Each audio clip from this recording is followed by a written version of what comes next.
The Federal Aviation Administration is developing rules and regulations permitting commercial use of unmanned aerial vehicles or drones in American airspace by 2015.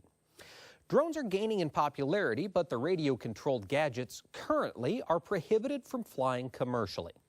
And safety and privacy concerns are complicating what was already an arduous task. In other countries, the value of remote-controlled aircraft was realized a long time ago. Japanese farmers have used helicopter-style drones to crop dust rice fields for decades. Today, unmanned aerial vehicles spray 40% of Japan's rice crop. But early adopters already envision widespread use of drones in American agriculture, and it seems the only thing higher than the innovators' hopes are the drones themselves. Josh Bittner explains. Technological advancements have unleashed amazing inventions in recent years. It's doubtful any single device has made a bigger impact or been more widely embraced than smartphones.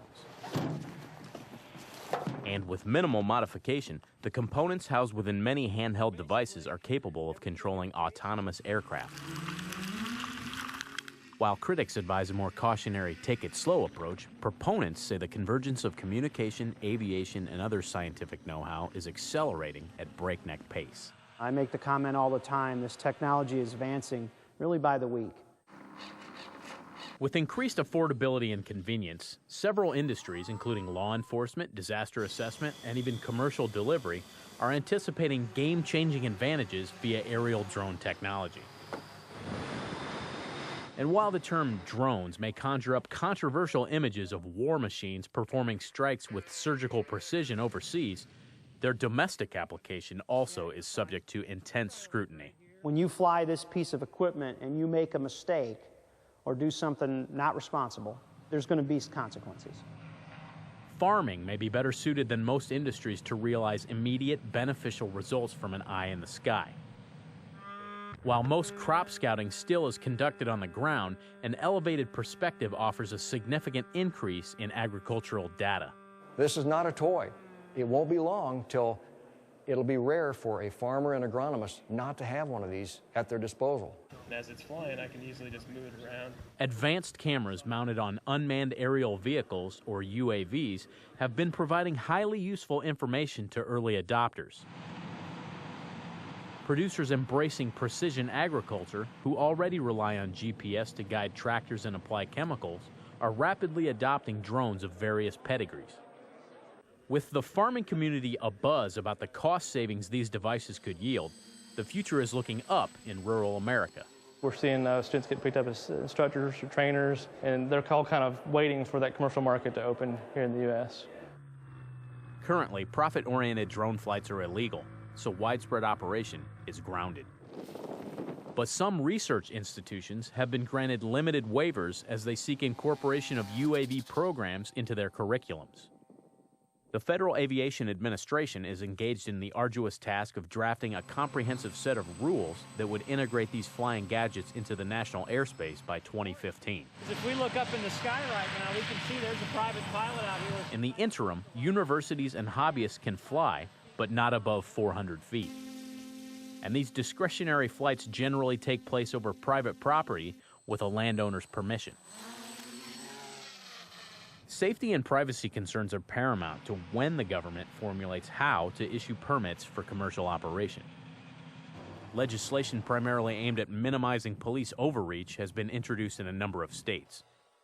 And while organizations like the American Civil Liberties Union claim that the use of drones within U.S. airspace could lead to a surveillance state, some industry experts don't see an outlet for such data. Is it possible to have 24-hour surveillance over somebody and invade their privacy? Yes. But it costs millions and billions of dollars, and there's not a market for that in the commercial world. According to a March 2013 report, the Association for Unmanned Vehicle Systems International claims that drones will add over 100,000 jobs and $82 billion to the U.S. economy by 2025. With 6 federal drone test sites recently selected, Flyover Country offers the luxury of wide-open spaces to take UAV implementation to the next level. The United States is not a leader in this technology right now, but we soon will be if the FAA removes some of the stumbling blocks. Drones of various shapes and sizes were on display this fall as Kansas State University hosted a conference on unmanned aerial systems. Entrepreneurs and experts from across the nation descended on the Little Apple.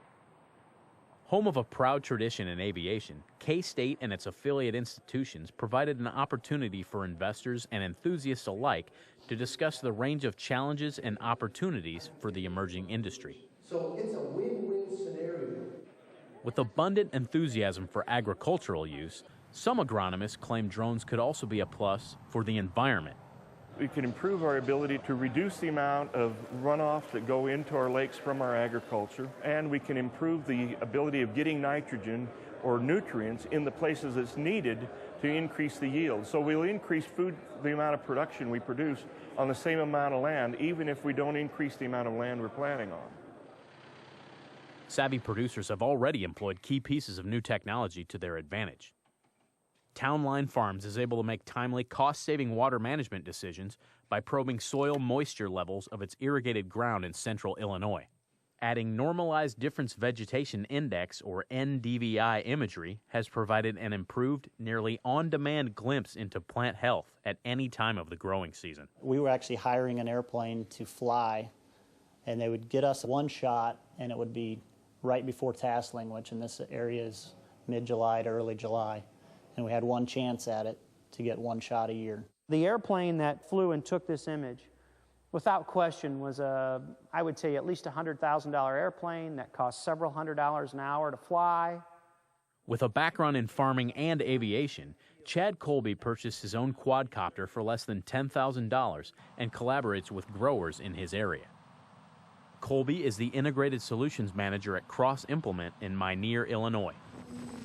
The John Deere dealership's progressive clients eventually hope to use intelligence captured by UAVs to pinpoint underperforming areas on their farms. I could fly the drone to that spot, take a photo of it, and from the headlands of the field, the grower could look at that data and then decide on an action. Do I have a hybrid problem? Do I have a weed issue? Do I have an insect infestation? Do I have a water problem? Hundreds of issues. And this is a huge tool for a grower. Huge, huge tool for a grower. Spectral imaging lets you see the wavelengths that you don't normally see. By shining a spotlight on specific challenges instead of casting a wide net, decisions from when to plant to cutting back on costly chemicals and additives can save farmers time and money. We used to farm by the field. As we go forward, we've farmed by the acre. Now we're going to probably farm by 10 square meters. So that'll be kind of our size of our field. And we'll just have hundreds of thousands of little fields attached to one another that as the equipment goes through, it'll adjust based on that microenvironment.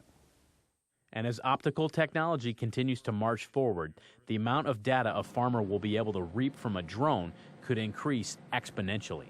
Well, today, we're still putting the pieces of that puzzle together so they fit right. I think in the future, it'll be more of a seamline process. You'll buy a drone especially designed for ag. It'll come in a box. It'll be all ready to go. I think that's the stuff we'll see, and it's tremendously exciting.